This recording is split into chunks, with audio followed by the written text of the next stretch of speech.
imba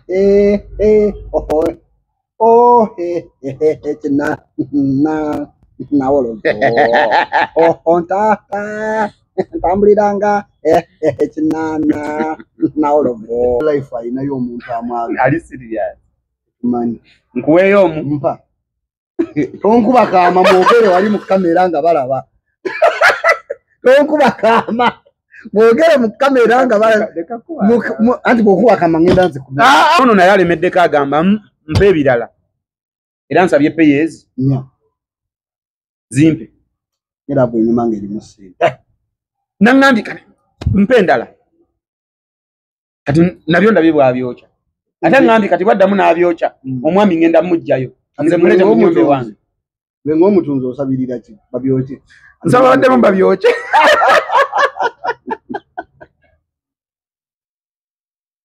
netwa ne musajja gula cyo muzukana kibuze cyo muziza cyane kibuze kibade kyetagisa usanga omugolozi waliwo omugolozi yagololako emmotoka yange yagigolola olwasooka ne baddamu ne bamala ne banscratchinga wano mu maaso nenjizaayo n'agigolola n'akubako kafira n'addamu ne langi kati lumu mba mpitawo ku galaji yaawo na mukama wange ng'oludde okujja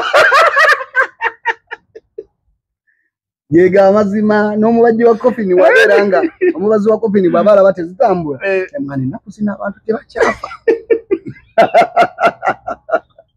emugamba nja kujja kati mu mutima nasigala ngamba kigezo no muyaya asaba baddemu bankalabule awo wakolera otyo ojja mu mukama wange oyogera naye mukama wange mala okwogera naye yes nangamba mpandiikiraayo firimu emunga ya seri ndabe kyosobola kukola nempandiika promise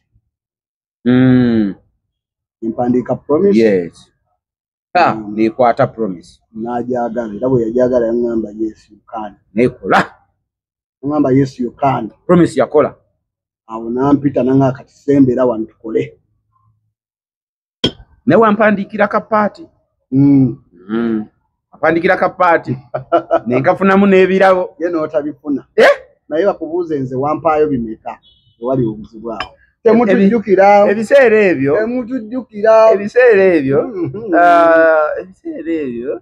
ejjukira yali lockdown kati nga sinawe nkusanga sisobola kuvuga nkunoonye tebatukkiriza jojo yampa kapaati ka jojo yali it was a nice move. It was a nice touch nompa nga omukyalo ono omukulu madam Pase bali bamuta madam Pase nga njagala bitya abaana baagala embulo ina professionalism kwagala bashuga mama akujjukira okuva eyo ku madam Pase ne kikyogereko okimanyi nti ekintu bw'oba kiri kijja kikulondola mu firimu nsaba mu linnya lya Yesu kikuveeko ekyaki ekyokubeera ne bashuga mama osaba kikuveeko kireme kujja ate ng'olwedde weekiri anti mu firimu kireme kujja mbulamu obwaddala abantu baagambye ne mbulamu obwaddala bwekiri kati gwonna naagira era bangambye bwe naabiremerako mbu nja kutuuka ekiseera nanaagirira ddala yakansabe damage eggwe nkuweeyo omulala omu azannya nnyo paati yeemu binaamutuukako ani ne muyindi mpulira bagamba ayitiriza okwagala okubeera mu mukwano ogw'okwesiba oba nembya ddala Yesu tetumanyi oba mu real life ayinayo omuntu amwaga ali serious tumanyi nkuweeyo omu mpa tonkuba kaama mwogere wali mu kamera nga balaba tonkuba kaama mwogere mu kamera nga balaba anti bw'okuba kaama ngenda nze olugambo bw'onkuba kaama nze nga mwogera olugambo olukuli simanyi bintu byakugeya bw'oba omuyinda mumpe wano ombuye ne pati zazanya tulabo bazimulondoola oyagala kulumba Amerika atonezo ne kuwagala kulumba Amerika wekakasa emizinga atonezo ne kuwakama ojja owandise promise I promise abadde mulungi akutte. Yes. Yes. Ampebwa big deal. Yeah. Yansobeddwa. Wow. Nsobeddwa gwa omukola. Guterevu. Wow. Ampebwa big deal. Wandika nsobeddwa by that time already egenda ku Makula TV. Egenda kuba ne ku social media ku YouTube. Yeah. Nenjikuba eyo ye movie gye nasooka okukola nenjimalirako obudde obungi because yonna awamu yalimu episodes 203 ng'ate episodes ezo 203 buli emu ya ddakiika 4 mwezi. Soko simbe wakati awo mbadde nzija nenkusanga kusanze ku saalum. Yes. Naye ndabye olagiraawo ng'olinga alaga nti naawo boolagira abakozi bo oba badde ozze kusalirawo obusaliza ogende kati eyo saloon my side business. Oh wow etandise leero ndudde nayo actually kuva mu vacation ya form 6 nalina saloon ewandegeya nabeeranga nayo gikola bulungi era yanyamba nnyo okusaba bwe navaawo ko nafuluma market ku ggwanga nembako gye nagenda kudda I upgraded okukola eyo saloon Vogue. Wow, Vogue Saloon. So it is my side business. Nti bwe mba siri erimba eno mba siri erimba eno ekirooto kyange kyakuba ne saloons nnyingi mu kibuga kuba nkyagala nkirinamu passion. Nga kati bukya nenzigulawo branch ewalala nga nayo saloon Vogue nenzigulawo n'ewalala I really nkiwuliriramu emirembe kuba mpulira nga omulimu gwe natandika nagwo gumpa essanyu nga ngututte mu maaso. Lwaki Vogue? Vogue, if you find out the meaning of the word Vogue. Yes. Kigambo Vogue kyokka when you Google it. Yeah. Defuna meaning. Oh. Oyo nkimuganda agenda akitebereka. Okay. Vogue Saloon. Vogue. Wow, thank you so much okubeera ng'otetenkanya. Manyi man ebe emirimu omulimu ogumu. Ate by the way abantu ba Romantic bonna mbeegendereza buli omu alina side business. Kikiba kitegeeza nti no you guys mugenda maaso. By the way, it is a very big message to all actors, all artists out there. Yes. Obe muyimbi, obe muzinyi, it is very good to be with a side hustle. Yeah. It is very, very good. Bino ebintu bye tukola, tusinga bikola olwa passion. True. Kati ng'ogyeko ffe aba Romantic. Mulimu abantu abali mu firimu naye nga tebafunamu. Mu firimu nga yo, nga si mulimu nga tebasasulwa. Where you know good that we are paid and well paid. Ne mulimu omuntu nga kasokedde ng'ayingira film industry takwatangako ku mitwalo 10 nga bagimusasudde mu firimu nga kyokka ateeka mujjukira bakwagala ozze oyambadde onyumye bakwagala you use transport to come n'okuddayo n'ebirala naawe olina ne life eyiyo gy'oyitamu bamupangisa balala olinayo nga kati gwe olinayo akakazi obukazi oba buna kati mu mbeera eyo batusobola survive wadde mpa kyakulabirako lwaki okiwakunze Example is not the answer sikunze. Kale. Kugwe. Cheweeko. Kati nga nze ninayo obukazi buna. Kati nga gwe olinayo obukazi buna. Gwe kyogedde. Igwe. Kakati. Banaye isima ngenda mu. Kati mu buufu obwo. It is very good to be with the side hustle. Ati ajja kunyumira nnyo. Naye obeera nga buli kimu otunuulidde ati atajja kutama mangu. Kuba bino ebizibu byene mabega bijja kusumbuwa bikutabukeko omalirize ng'okyaye ati yenna kumbe obuzibu buli kuggwe kubeera nga weesibyawo. Ekirala kiwa ne society okwongera ku-expanding emirimu nti kati ku saluuni yo nsanzewo abantu babadde nga mukaaga kati bali abantu 9 benkozesa 9 bosanzewo waliwo abamu abatabaddeyo. Yes, mbakyala mulimu, mubaami mulimu, ab'enjala, mulimu abakola massage. Wow, nice. Mwenda. Okay. Vogue Saloon esang eri Nansana. Yes. For now. Nayo mukulu agambye. Erigulawo branches. Tujja kugulawo branches endala. Naye for now tuli Nabweru, tuli Nansana kuba ekidde Nabweru. Yes. Opposite Rich Tower. Obeera ng'okyamye bw'otyo okukkirira.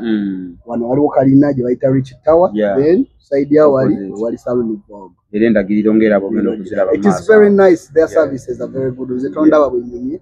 Era bye bankolako. Wow. balungi nnyo kye bakola bakitegeera. Kakati olwo owandiise Nsobeddwa ali mu episodes 2-3 bwe yaggwera. 2-3 bwe yaggwera ng'ali mu 2-3. No, denda ko nkyalya. Kati owandiise Nsobeddwa ali mu episodes. Muwandiika amawulire agavaayo ne gaba malungi. Omukulu n'asiima. N'agamba omulimu gubadde mulungi. N'ansaba nkontinuinge kole. Era bwentyo ne ngenda ku Junction. Junction nimuwandiika season 1 ne season 2. Junction. Naye gwa muko. Mutere mutendeka ne director Farouk Mutere. It is a nice touch. Buli movie ja mentioninga ogenda okulanga you guys you liked it and the comments were positive on each and every movie. Because manga nokozesa oluzungu wano bulungi. Nero inokayisa mukuba kweraga. Kuba kweraga muko. Obo inokweraga muko. Okweragira kubali. Obeberagira mu konti kitabo nakyo kiyina. Bayinza okuulya mu Luganda ne balowooza mbu ebitosobolayo. Kati soke tuberagire mu kiddakiika nga 5. Mu Luzungu. You guys, you know, sometimes when we are here, we talk about things. Now you can see this man here. Ismaish. What is okunanagira in Luzungu? Stammering. Now this stammering man is here. Talking. Normally. How are you, by the way? I'm very okay. You okay? Yes. That's good, by the way. Naye oluzungu batonyumisa. Oli anti kati otandise odobozi tabuse. Bwe twatogera Oluganda oba mukkakkamu. Kati oluzungu birange biweekako obwekasi. Be where you're comfortable. Ogambye neragemu. Oluzungu lulekere prim. Banange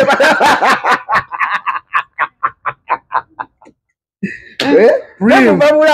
Yatukubya oluzungu. Naye simutikke. Era sawa yonna ddayo. Omwana oyo yatukubya oluzungu. You know. Yeraze yagituulamu. Smith. Ndoza naye atuuka n'atabuka naganeba niyo omwana mukazi kyono gwe nali mpasizza. Yo mukazi yafuuka muzono emyaka 12 mu America. By the way. By tutumirako abantu b'omu USA. You guys, thank you so much for supporting Ugandan movie industry. We love it. Nina customer yangulako engatto USA yo. Naye namala nangamba nti you guys mututambulize ekyeyo. Ekyo nkiwulira statement nkiwulira nnyo. Mwebalire ddala. Nyinyuka nenzija nenva episode. You guys are good. Wulira nnyo. Era abantu bo mu diaspora eyo mbadde nsaba oyongere naawo batumireko. Bambi mwebale tuwagira. Ono naatumidde ba mu America. Nze njagala kutumira mwenna. Buli muntu ali ebweru betuyinza omentioninga ne betutasobola. Abali Saudi Arabia mwe musingo tu supportinga. Kati awo bonna fuyiza. Nanti nze katireka nkunafuyiza. Awo bonna fuyiza. Kati gwe boganze ntumidde beri bokka. Gwe botumidde. Si botumidde. Mbadde nzizaako n'abalala. Kati nongamba nze ntumira abantu. Kale kutumira ababo maleka. Nze kati ntumidde abe Saudi Arabia, tumidde abe Dubai, Qatar. Abantu bonna abali mu nsi z'Abawarabu okusingira ddala bakadaama. Muli unprofessional house managers. Bali unprofessional nabo bakimanyi. Naye omulimu gukoze bulungi mwebale nnyo mwebalire ddala.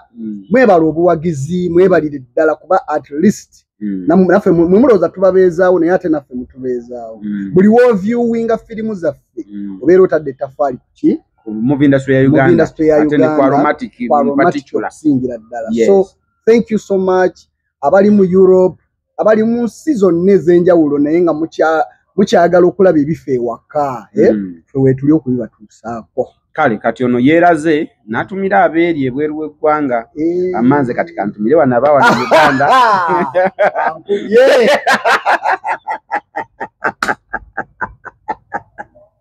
Kyokka nga abawa benjagala bampagire ku saaluuni. Polisi. Amala na Uganda nze mbatumiddeko nnyo mwebali nnyo mwebali. Bangambireko kuba nze tebajja kumpya bajje bampagireko ku saaluuni. Kuba abawa nabo balina okumpagira. abo mu America tebalina aya munaye go tumidde bali abalinnye ennyonyi munaye mama abawano mbatumiddeko nnyo mwebale nnyo mwebale ddala okukola movie za Uganda ate ng'era by the way abawano kati kino kakatutu kibagambire wamu ennaku z'omwezi nga 18 19 ennaku z'omwezi nga 2 ogw'omusanvu gina kubeera ku theatre La Bonita okuyingira gigenda kuli $3 kyokka yadi $5 Aromatic Entertainment ne bakayimbira oba giyite no time mu customer care. True.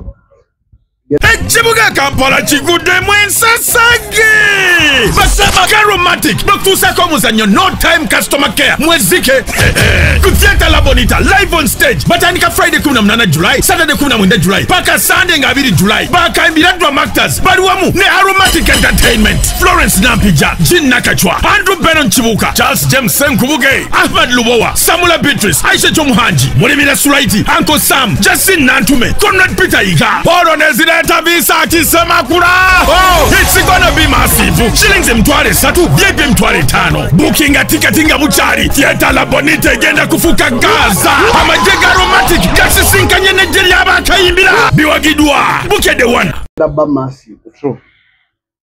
Expecting ekisinga okuba ekirungi nga basenkubuge bakibuuka Baisha Chomuhanji Bajini Nakachwa Batata Samu Bamisa Kisemakula basisinkanye Nampija Florence Morris baniye kijabba kyaka kijja kuba massive. So guys mwena ate njagala okubasaba mwenna abantu bennansana Busega Bwayise Nabweru n'abava ku side ya bwene bwakiso mwenna abagenda okujja mu no time customer care mujje akavire mukasalire wano ku Vogue Salon Mariachi yakategeera yitapawa ne Pastor Bugembe ayitirawo ne Pastor Bugembe wasalira ava wali wansi najja wano so n'abasigadde mujje mutuwagire wano ku Salon Vogue kaviri ka mulembe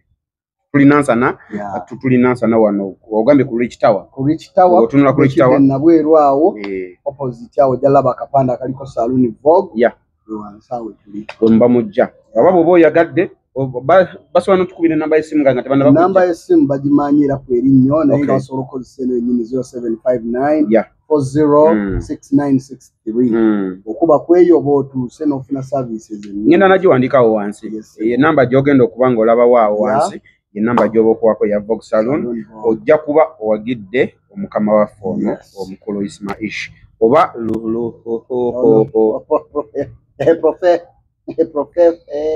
professional embiri eziri professional acho sekerera abale mulema kigwensekeredde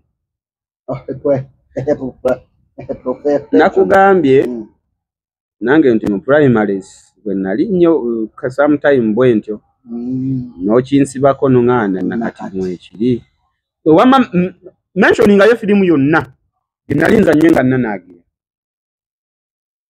mu editingamu abeera yananagidde tukamu editing ne tubutemamu negwe lwaki omuntu abeera nanaagira naye mu kuyimba ate nga tananaagira nze nyimba nanaagira egwe wayimba kina nawolovo ontata ntambuliranga kinana nawolovo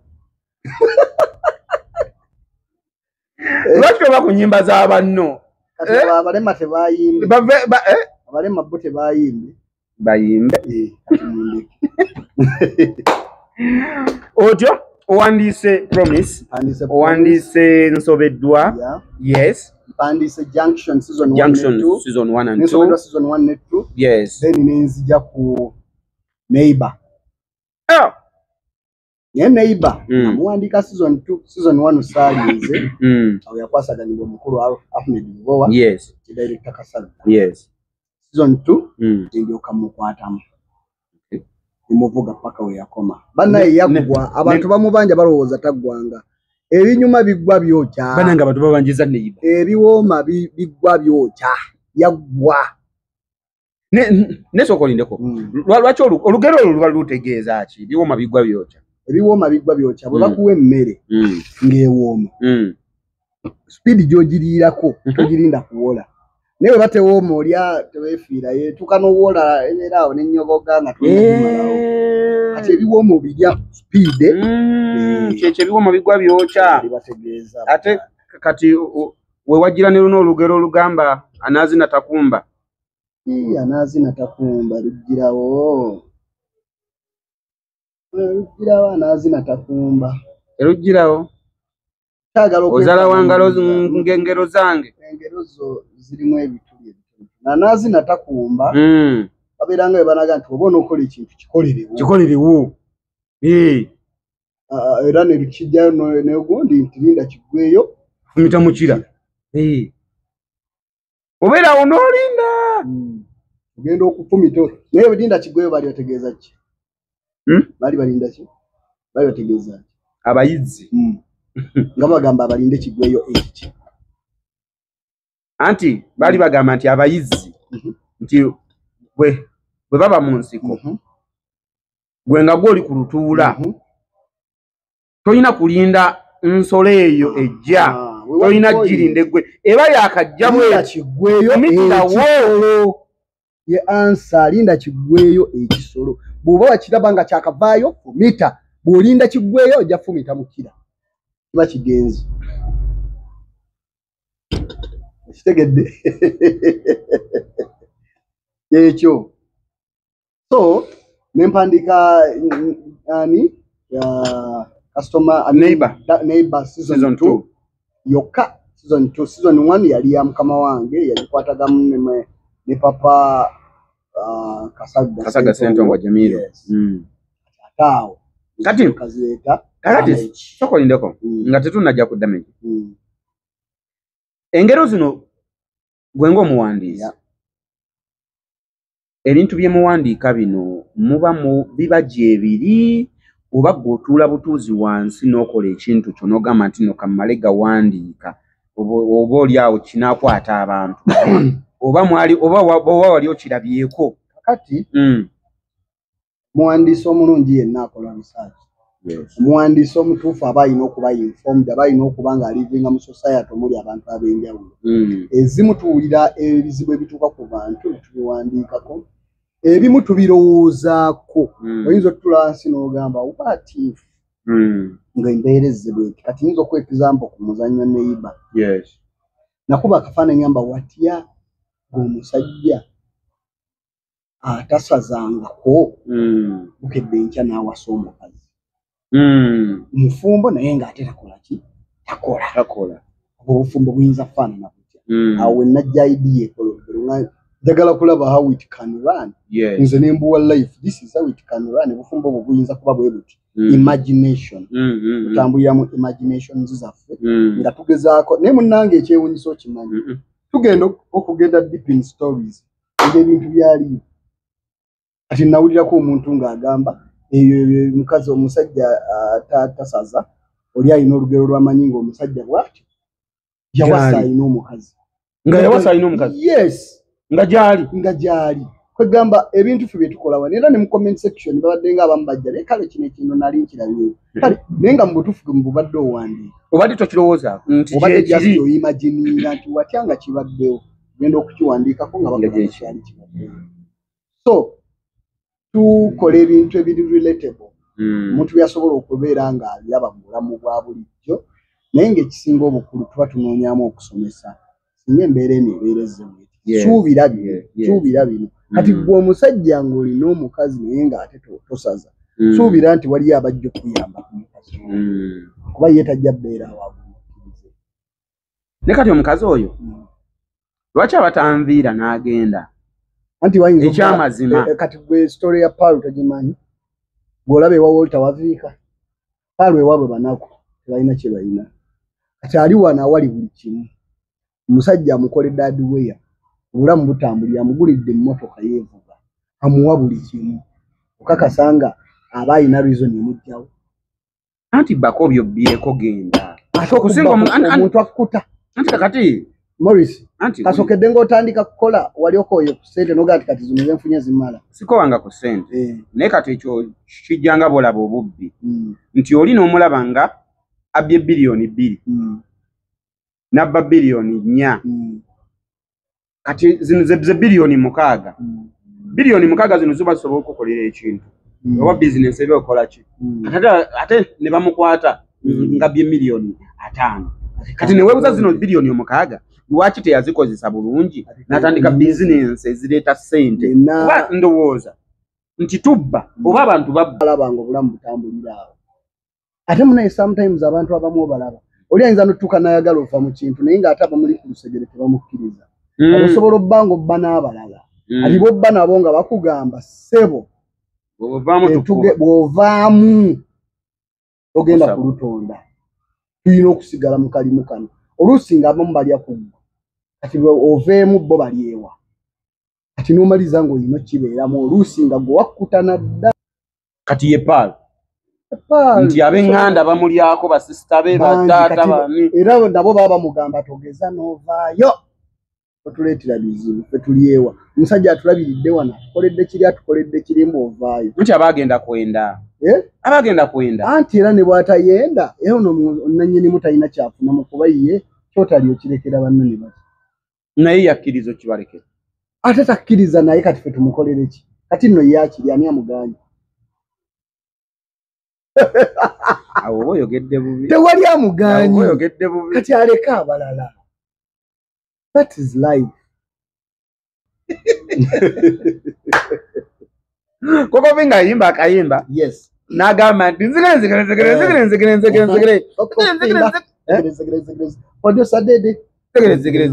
yayogera n'ebigambo abantu abasigaye batamanyi kati bayigiriza olwaleero yagamba nze ne bwompa just a kiss yagala kupakasiza kuba yeggwe my miss nze yo Mr. nawe yeggwe my miss I really love you, Mr. Bade country stay. Just a kiss. Jagala okupakasiza kuba yeggwe my miss. Yagamba jagala okupakasiza just a kiss. Kati nze bulyo manyi bulyo nyimba. Yagala okupakasiza yeggwe my miss. Nze yo Mr. nawe yeggwe my miss. I really love you, Mr. Bade country stay. Yeah, Nagamba, I am a caring man, and no problem man, ever ready for any risking a businessman. Let's take a makaja to run the competition. My education was a good foundation for me. Don't you know I love you so? Never was a rachon kabya. Woman in the musician, the move the way chirombera muku. Just a kiss. Yagalako kakatanga yegwe my miss. Yes, I am Mr. Nawe yegwe my miss. I really love you, this no bad country state. Hey, just a kiss.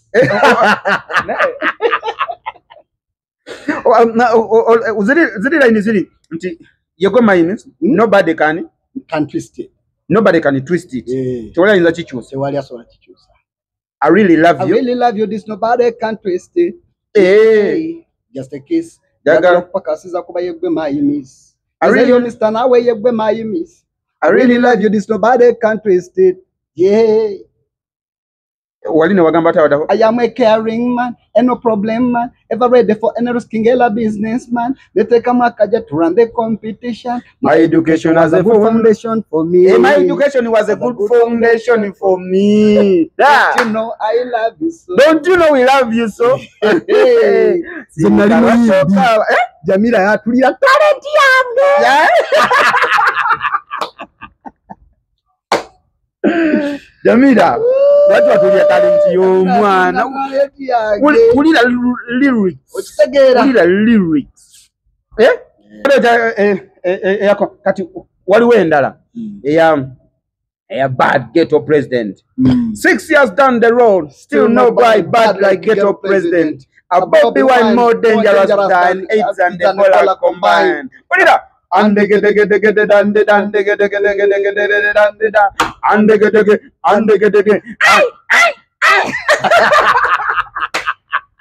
Akasajja keyagaliranga mu ndongo gwe akasajja keyagaliranga mu ndongo nga intro yokka ekumala ogamba okutereera owulirize kantule ndabe myaka 6 teri by ali bad than ghetto president. A Bobby Wine more dangerous than AIDS and Ebola combined. Nego manyi AIDS. Ati Ebola gatta kochi AIDS. Kati gatta ko COVID-19. Nego chimanyi COVID-19 yako mwe. Ndwale dinawe bagenda toza mu lockdown. Olaiko oyagala kuwandika kati filimu. Nkubulira mazima. Oyagala kuwandika filimu. Nkubulira.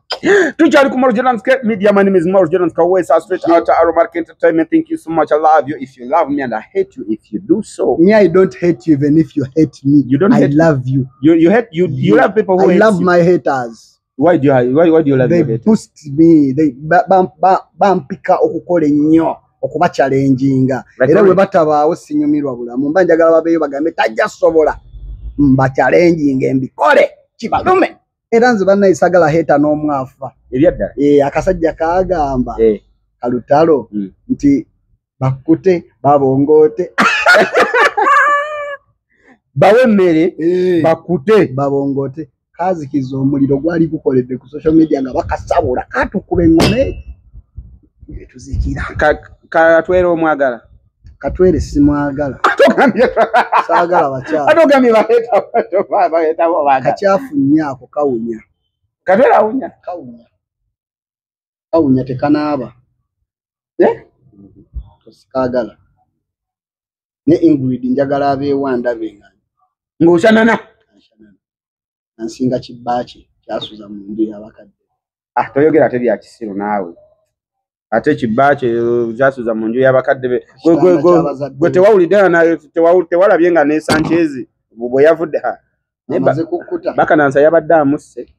Adamusse. Bakanansa yabadde amusse. Bakanansa yabadde amusse. Yabasobola. Ejja tuterereza amakulu.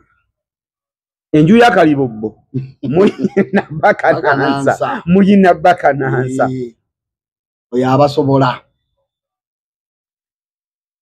Aromatic Entertainment gwe bumalo kuandika film ng'omuntu director ya casting oba gwe wandise gwo castinga naye yakola final decision ambuuza olabanye ayinza gifeetingamu ava ku kyokubeera nga characters za Aromatic Entertainment ezisinga olaba nga buli omu part kye bamuwadde ekyamazima agituddemu anti kati ye profession ekintu kino akiruddemu omubuulira character yo nga bw'okyagala abazannyi be bonna abamanyi era mulimu etusika omugwa nga ndabanga gundi nagamba ogirekere gundi ajja kikuwa kyawetaaga era nemmaliriza nga nkifunira kiyinza okuwa ekyokulabirako Pati erimu prim.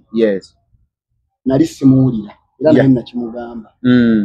Nali mpulira nga tasobola kimpa naye just nali simumanyi. Nali mumanyi naye nga kyomumanyi kitono. Kati amumpa. Nsanga okusoomoozebwa nga mpulira kasti yange yonna nnungi naye prim ate nga nayo rolo nnene. Akyampadde CV yanga simuwulira. Nangamba yakuwa kiwetaaga yazanyayo sinieji nimuga wali muntu abadde asobola kumpa paati eno nga bwoti era nakimugamba ne mugamba saakwagala naye wazanyayo sinieji nempulira nga kyenjagala kyennyini kyumpadde ekyo kiddayo ku kiri ekya mukama waffe yasinga otegeera abantu be gwe munnyonnyole bunnyonnyozi character gy'oyagala ajja kuwa omuntu agituulamu Wow. Kwe kyamazima olabira ddala nga Ingrid omutike ajaawo nga tetunnaba na kujja ku damage season 2 tuddeyo eri emabega kunsobeddwa olabira ddala nga mwami Kibirige we baamuteeka yatuula olaba nga Jovan we baamuteeka yatuula nibamuteekako Becky kunsobeddwa olaba nga yatuula tudde ku kano ka Namutebi olaba nga kaatuula tudde ku Aisha Namata naye omwana oyo mwematize n'ebiseera bye eby'eddembe Aisha Namata timwematiza search nesi muntu w'abantu bangi abako ni tiimu y'abantu omusanga ali mu vibe ye ng'ali n'abantu be bawuliriramu emirimu she's a very vibrant girl naye ate osobola omusanga mu bantu abangi n'omunoonyamu ekigambo kimu nekikula nekigaana nenga tekiba kwematira abantu bangi buli mwa ina characters. Yes. She's very, very social. Wow. Taina tabu. Wow. Atu abamu manyo mala babeera na bakabanga no gande. So kama nali manyi bundi. Neba mbisi. Maze mulaba. Mukuzanya. Wakazanya movies nga mmeka gwenga omukulu Ismaish. Anyway nga tetunajja ku ekyo kibuuzo. Kansoke na kino. Tuba ne characters ze tuzanya mu movie industry. Obo katugeze zanye filimu abiri. Nenga mu filimu abiri buli filimu bakwadde character yanjawulo. Nemba mu character gyokuba no gambo tufe no character njikubye. Character kije weewulira no gamba tufe no yo njisabudde byaddala. Muze nakazanya. Muze wakazanya. Ludigide eri uncomparable. Olw'ensonga, it's a unique character. Yeah. It is a low character. Manyi buli tuba tuzanya low character. Yes. Tunyumirwa. Ozanyo onyumirwa. Mulimu kati characters ezamuze muzanya. Ziri corporate. Zikulimitinga. Yes. Ino kwekuuma ngo oli wabuvunanyizibwa, waliwo by'otalina kukola. Kati wa low character ye. Ekisooka kwambala yeyambala byayagala ne omusanga atambulira mu bigere togenda muni. Ekyokubiri azanyanga bakazanyikiriza abeera kazanyikiriza aba humorous like za humor zesomba zokka. So Ludigido is uncomparable. Wow. Ludigido is uncomparable. And I think you trust me and you trust him. Ludigido is uncomparable. Wananagirako mbuto wale wadeko muntu enananagira obulambo nanagirangako sibeera nko nnyo close ku muntu ananagira naye one day I was acting a stage play called ANC Egulamirambo. Nakola rehearsal throughout nga tuzanya nagikola ndi nnomo kati nali ku stage nti nga ngenda ku stage nenda banga bwenzanya ndi nnomo sina kipya kyengenda kubanga mpadde abantu nga naye nvudde emabega nga ndi hasinga birala being nti nali director I had no one focusing on me kungamba akyusa wano kyusa wali nakola decision like 3 minutes ninye ku stage nengamba kananagire nenga nali sikigezesanga nako outside era bwe nalinya ku stage twaliko nabo bashani abo they laughed because I surprised them. I was like they were so shocked. They did not expect it. Bakilaba nga njogera nanagira. Ito de backstage magaba ye. Director isho baddechi. Consequent to the end of sign. Nenge ebyaddala. Nchikoze idea exactly last minute nga ninya stage nga kipya kichengendo w'abantu. So that is the first time I acted stammering.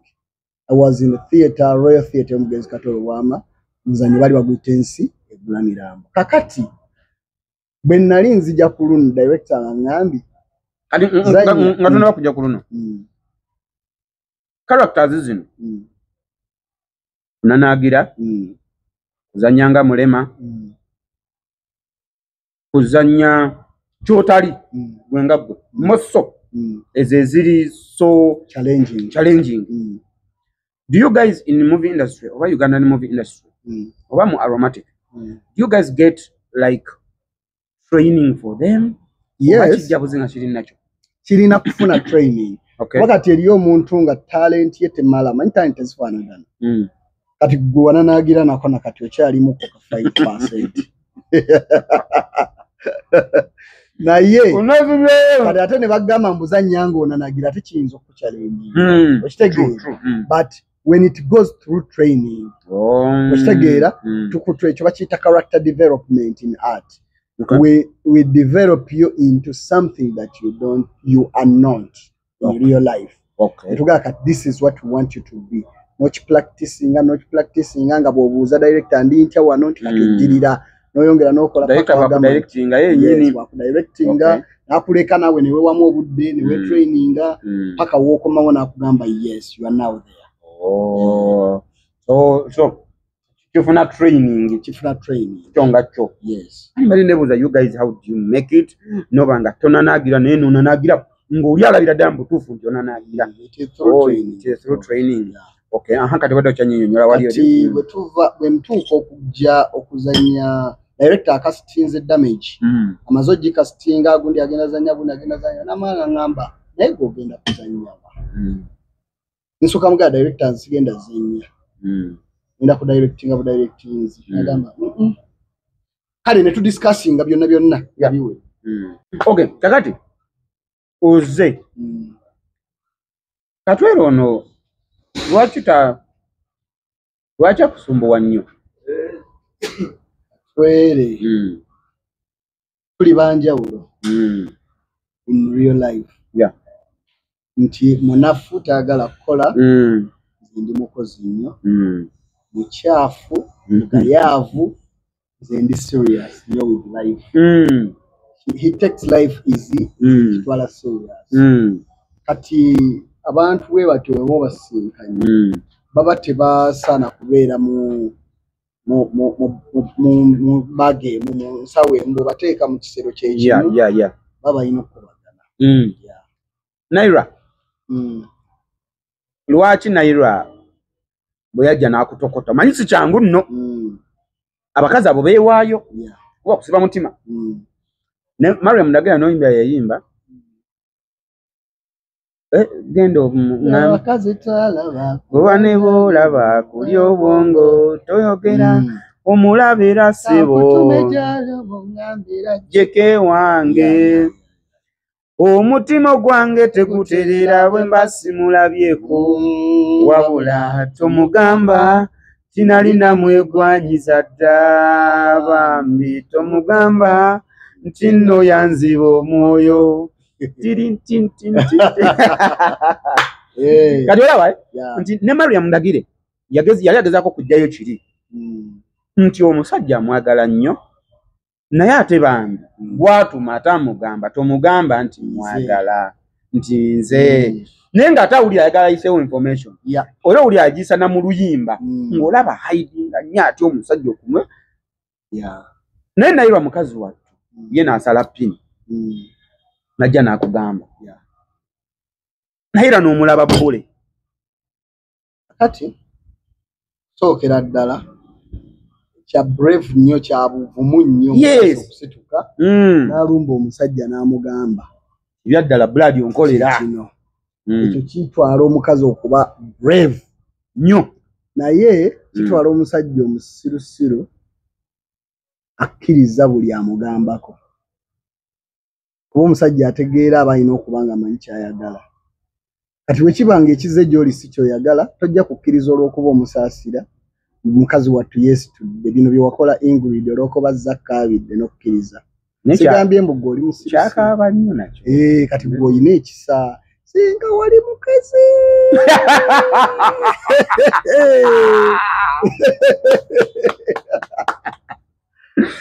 ekyo ali kati isima kankubuulire singa nali mukazi singa ndi muzibu tewali badde muzibu singa ndi muzibu nnyo ogwo omutima gwe gumu gw'olina era anti ogwo omutima baagumpa nga ndi musajja okuba n'ekisa ku bakazi okitegedde ne kati singa nali mukazi kitegeeza singa ndi muzibu nnyo ate tewali badde eriyo bwe bayita nga nze okunkwana nkwanira emiti okusika kuno singa basika kutu gw'oli wakusika kutu singa kati mu busajja ne mu bukazi we waali badde singa ndi mukazi baaba mu bukazi kati omukyalo oyo Naira kati gwe isimulaba kankubulye backstory ya Rudigido first of all kati nga tujjeeko ebya firimu olaba mu byaddala olaba Isima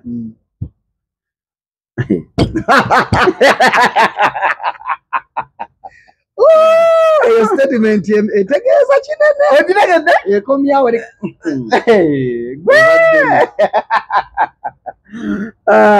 awo mu Jamaica nga akugamba yadanwa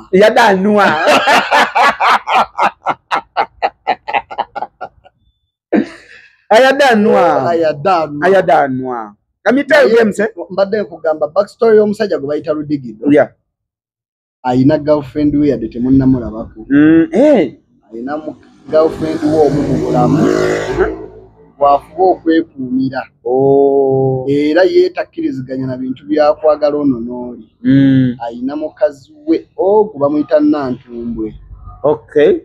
Alina oli Nantumbwe era singa tunaabaayo ne season 3 sijja gyogeraku bayinza ogibanja in case nga fiimu yaffe ebadde yeeyongerayo Nantumbwe tuba tujja mulabako mu maaso alina Nantumbwe we yeekuumira tosobola. Era waliwo olunaku naye lwasebo lwe yali ategudde Ludigido ng'amutadde mu mbeera yali amutegudde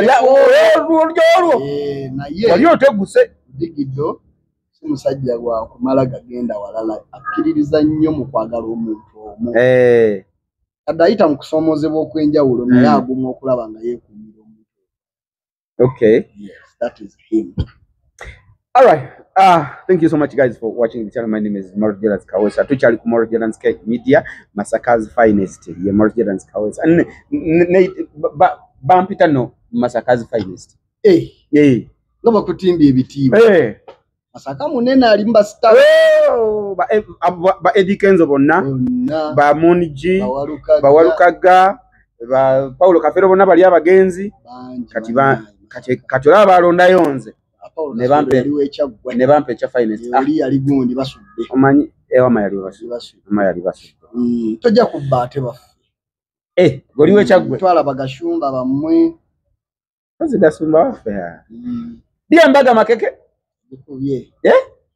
kubye bakalya kakyala sijja kuongereza bakalya kakyala tontanku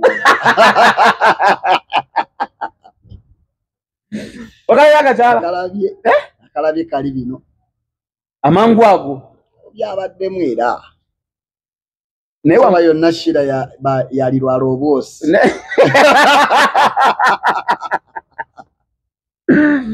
shira ogenda kulwala obwosi saawa yonna bagenda kuzaako naye Gashumba yansanyusa alina yamukwatira ku mukono ati ng'omukolo gwakagwa nga alina gyamutwala nga mukambwe yeyolavuyo ekintu ekikulu akakirabe kalekawo emyaka gyako kakakirabe tokolimye seeka kajumirwe ssente mu magye kalina y'amagye Ludigido agwe ndi naye onako olwaleero mpozi mukama wange nga yina kyoyagala okugamba abantu bano nga tetunaba kuggalawo. Okusookera ddala njagala okubeebaza okuwagira Romantic Entertainment omukwano gwe mutulaze mungi. Sometimes nno munnaye mubeereyo ne muyomba naye ng'ate ebimu ffe tubikola mu kubasaasira. Ati waaliwo director yali atandise obbawa episodes 2 eza Pressure ng'eri abawa episodes 2 eza Chekango kati ng'ayagala nakubawa damage 2 namana gaana ye episodes 6 zinaalaba omuntu tugenda naku n'akwatibwa ekisa najjanga ebimu abikendeeza ne Pressure yali yamusalako naye kati yazzeemu era abawabbi yali era yabisalako ate ne bayomba kati ffe tubasaasira ate mmwe ne muyomba tuga kati banaye tukole tutya so munange laavu eyo mutulaga tubeebaza era twagala obbabuulira amazima nti mutugattako kinene singa era temuli ekyo naffe osanga tetwalibadde kyetuli olwaleero mwebale kutuwagira era tubasaba mugendere ddala mu maaso tuyiiya nno tusula tutunula okulaba nga tubatuusaako ebipya okulaba nga ate wakati mu kubeera nga mulaba ne munyumirwa ng'ate tuteekamuko ku message ndowooza mubirabo ebintu byaffe tebibaamu kuwemula tebibaamu nnyo kuvoola twagala nnyo okweducatinga tube n'ettafaayi litadde ku society tubeebaza era tubasaba okugenda mu maaso n'okutuwagira mpozi ensonga ey'okubiri Saloon Vogue weeri wano ku Kyennabweru kikubo wotuka enansana ku kikubo ekidde Nabweru wennyini mu ka junction eno ekizimbe Rich Tower wano opposite wali Saloon Vogue ojja kuba ogiraba mujje mumpagire awo mba muwagidde nze ng'omuntu mba mumpagidde mutuwagire abali ku luguudo luno lwonna abava eno ne oba ova wala osobola oyitawo n'ojja saavisi zaffe ennungi nnyo era osobola ozinyumirwa mujje mutuwagire tusale enviiri tusale ez'abasita nga we muzaagala ne oba oyagala kuwandiika mu kigambo abaana bakikuwandiikamu tusala obulevu buli bwennyini obusalawo tusiba dreadlocks biki byonna tubikola then n'abenjala byonna pedicure and manicure so tusaba buwagizi bwaffe bwammwe bassebo ne bannyabo timujjango okwo. Namba y'essimu yeyo. Namba y'essimu ye 07 ye wansi yes. Waliwo kye bakola saloon ze zimu. Simanyi bana okikola. Nga bolaba nti no business ziba ne delivery. Nsobola okubanga ndi waka n'okuba n'enkuba omwana na eyo service ya njawulo era ne sente zayo ziba za njawulo. Naye nga weeri. Tubanje era babitukola wano. So kati bakama baffe ne bwoba oli ku mulimu gwo nga gwoyagala bajje bakolere waka ng'omwana nga apaakinga ano bintu ng'ajja kusala ne bwoba olina wooli oli ku kivvulu ogenda kuyimba saawa eyo bagambye sale oyagadde otambule n'omwana anaatereza mu nviiri zo mwana waali atambula nayo. Namba y'essimu yeeyo. Ne bwoba oli waka ka weekend nga gwe amaanyi agavuga emmotoka togayina gajja nansana bw'okuba bukubi bakasimu abamu batuyita ntusala family zaabwe abaana bali waka n'amayita ne mugenda tawulidde n'olumale tawulidde n'olumale byonna bisoboka gwe tofaayo oba oli muno mu Kampala oba oli outside Kampala okube ku ssimu eyo tukutuukako tuba nga tukukolako Vogue Saloon ya mukulu professional house manager Kizito ye Nhisima bambi osekerera abalema. You make someone to feel guilty. I won't feel guilty tomanyi. Sina nagira by the way naye omukulu ono omanyi bw'osemberera nnyo abantu obaliriza nawe obafaananyi obaliriza obafaananyi Kalokita gye wakuba omukulu yagambye yatuwadde akagero n'atugamba nti ebiwooma bigwa byokya nate n'akitunnyonnyola nti oba olya pakupaku byokye. Anyway, thank you so much. Mwebale nnyo okubeera ng'ate mutulabye olunaku olwaleero bambadde Morgerance Kaweesa n'omukulu ono Ismaish ate paka tunasisinkana olundi. Thank you so much. Damage ekyagendera ddala mu maaso mbeereko ku ssaawa 3 ez'ekiro. Pressure kweri nnyo ku ssaawa 2 ez'ekiro. N'ekyekango nakyo kwekiri nnyo ku LM movies. Ate ne ku Makula eri. Ne ku Makula tubeerako. Makula Kika. Tubeerako ne ku Makula channel ziri 2. Yonna wakaafa abaayo n'ekyekango. Byonna mujje nga mutuwagira bannaye mwe bali nnyo bali ddala. Love you so much. Bye.